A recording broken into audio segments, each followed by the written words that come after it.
let's have a conversation about the elephant in the room, and that's inflation. Hopes for a swift economic recovery and a boost to wages have dwindled in Australia, according to a new survey that has found 43% of voters think their incomes will take a hit when competing with inflation rates, while another 10% expect to earn less due to pay cuts and restricted hours. Only 12% believe their incomes will increase above the rate of inflation.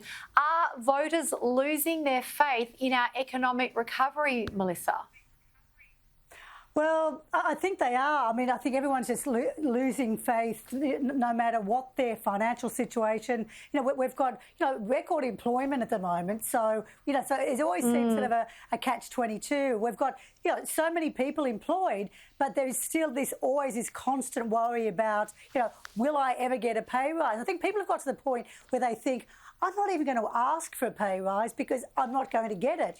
Those days of sort of every 12 months, you would go into your employer and you'd sit down and have the meeting about, will I get a pay rise? They seem to have sort of, gone by the wayside. But I've never known those days.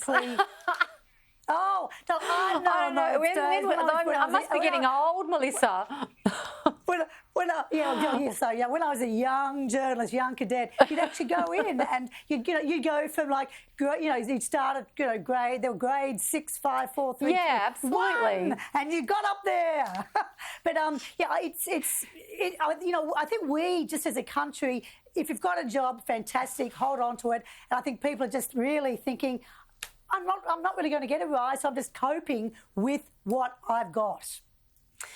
Yeah, it's such an interesting space, Caroline. I know that we talk about pay rises and we talk about productivity. Productivity is the other elephant in the room. It's like a zoo, I guess. But, pay rises, and they don't just materialise. There has to be an increase in productivity, profit, all of those sorts of things. And I just think the COVID hangover, I mean, I run my day job, I run a company, and I was saying to someone today, we survived COVID really well. I didn't have to fire anyone and I didn't lose any clients. And that was the measure of success. But it was incredibly stressful, and you don't have that.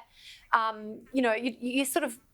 My sense is a lot of people have come out of this last 2 years a little bit shell-shocked, those of us who are in the real economy outside of the public sector. But even the public sector, I mean, those of us in the private sector saw the public sector, many in the public sector getting pay rises while the rest of us were taking a big haircut and working from home and hoping to keep our businesses running. So, I mean, Caroline, I'm a little Your experience, Gemma, certainly wouldn't be that of most small business owners, I suspect. I mean, you talk to pretty much any employer today and they'll tell you about the labour shortage out there. So while people are justifiably concerned about what will happen to their own incomes, I mean, there are a whole bunch of small business people out there who cannot find staff. I mean, hospitality, aged care, so many of our industries. What was really interesting about this research as well is that a lot of people think that there should be a smaller cap put on migration to kind of buffer their wages, which is not, I don't think is going to help the country, because we need those people coming in and taking the jobs that a lot of Australians don't want to do. So unfortunately, obviously, a lot of people have taken a hit, but that's the effects of the pandemic. We've been dealing quite well with it, I think, as a nation compared to a lot of other countries. That's absolutely right. We are... Oh, sorry. No, go on. No, go on.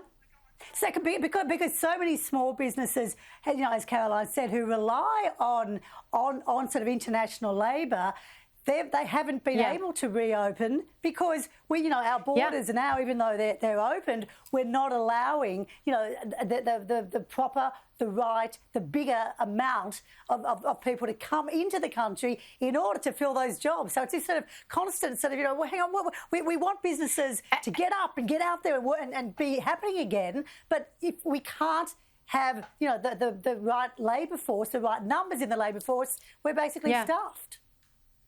That's absolutely spot on. And I think from what I've understood as well, Melissa, that is a global phenomenon. Like I was talking to our colleague James Morrow recently, and he was saying something about being in New York over the Christmas break, and many restaurants in New York City are only opening 50-60% of the time that they can. And it's not because of COVID, it's because that they can't find staff. And, the question is, where have they all gone? Nobody seems to know where they've all gone. Yeah, well, exactly. Well, even here, I mean, in every sort of major city, regional town, so you go through these regional towns, through the cities, and restaurants that were doing great business pre-COVID, and then once we opened up again, they haven't been able to open again because, as we said, they just can't get the staff. So I think that still is a big issue, and I think any restaurateur, anyone in the hospitality industry would certainly, be agreeing with that, because they just don't know what to do, because they're relying then on these sort of 16, 17, 18-year-old kids to do the job of a 25-year-old waiter or waitress who has experience in that world.